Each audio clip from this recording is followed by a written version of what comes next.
What if police knew about a murder but before it happened? And how far should they go to stop it? Tonight, a rare look inside a notorious Minneapolis gang and what police knew before the gang executed one of its own members. Tom Lydon is here with the exclusive investigation. Tom. Jeff and Heidi, this all began with an FBI and Minneapolis police investigation into a North Minneapolis street gang called YNT, or Young and Thuggin', a gang known for cold-blooded murder and dealing crack cocaine. Unknown to the gang members, police were listening to their every word, even when they talked about killing one of their own. It was a killing nearly everyone saw coming, even the victim. Darrell Fisher was no stranger to trouble. Known by his street name Black, he was a member of the Young and Thuggin', one of the most violent gangs in North Minneapolis. It seems everyone knew Fisher had a target on his back last year, even law enforcement. Everyone, except those who loved him most. He was my grandson. That was like the worst thing that ever happened in our family. It is like the worst thing that could have happened. And now we know that it could have been prevented. I just want to know why it wasn't. Midnight, June 13th, 2011. Fisher's partying on the porch of this duplex at 27th and Humboldt North when Christopher Clark, a fellow member of Young and Thuggin', shows up. Fisher's ready for trouble, is packing heat, but never gets a chance to pull his gun. Clark opens fire, chasing Fisher to the back of the duplex.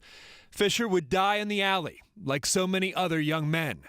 One of 37 homicides in the city of Lakes last year, he was only 22.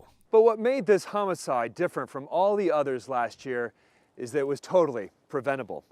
Unknown to both suspect and victim, they were already on the radar of police. The FBI's Safe Streets Task Force was looking into the Young and Thuggin' gang, and unknown to any of them, they were actually listening to their conversations with wiretaps. PT, what's the deal, bro? What's up? This D Black. What's going down? You're listening to the voice of a dead man. Fisher's voice on an FBI wiretap. It was called Operation Bloodbath. The FBI tapping the cell phone of Trajon Martin, another YNT member. 72 hours before the murder, an incoming call is intercepted from Christopher Clark. Hey, man, go, man, you ass niggas better. Oh, my mama, these whole niggas just dumped me, fam, on the squad, nigga. Where you ass niggas at? Clark had just gotten into a fist fight with Fisher over a drug deal and was looking for a gun, a swag, to get even. You got the swag? Yeah, I'm on my way. Clark would eventually get a gun from someone else, but a few minutes later, Fisher also calls up Trajon Martin, who seems to be working both sides of the fence. PT. Yeah. Well, this D Black, bro. What's up, bro? Hey, man, I just punched on Lil D Big Brother, bro. I heard he just tried to come get my gun and He just what? He just tried to come get my gun and Did he tell you who he was with, bro? Yeah, man, yeah. Man, did you give it to him? What the do you think? Did they know this when Darrell lay dead in the alley? Did they know? They knew. Fox 9 has obtained an email sent from a Minneapolis police sergeant on the task force to a supervisor. Quote, there were calls last week between our target and the suspect in last night's shooting regarding the suspect's intent to shoot the victim.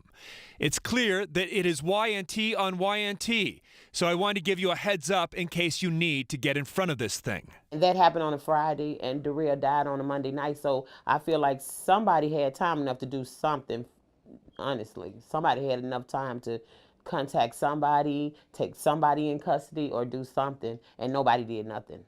Because we never knew that this existed. A law enforcement source familiar with Operation Bloodbath tells me they heard that wiretap and they knew they had to do something. But there were a couple problems. Problem number one, they couldn't find Christopher Clark, the guy who was actually making the threats. They didn't know where he was. Problem number two, they didn't know who Black was. They didn't know that that was Darrell Fisher and that he was living on borrowed time. But Fisher's family says there's a problem with that theory. Why didn't investigators simply trace the number? They might have not knew who Black was. Honest, they didn't. But they had that number that Black called from, that they could have called him back and got in touch with him, or just did something where Darrell might not have been dead today. Clark pled guilty to first-degree manslaughter, a killing in the heat of passion. And yet the wiretaps, which were never made public, show 72 hours of premeditation. I think they didn't want to just jeopardize what they had going on. That's what I think. Fisher's family is convinced detectives just didn't want to blow their case and reveal their wiretap. Frances Fisher believes her grandson was simply collateral damage in a quiet war. It could have been anybody's child, but this time it was ours.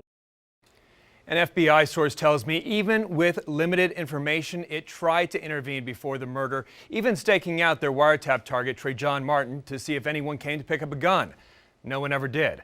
The FBI eventually got Martin. He was indicted earlier this year for dealing crack cocaine. He's looking at a max of 20 years in federal prison. As for Fisher's killer, Christopher Clark, he'll be out of prison in just 7 years.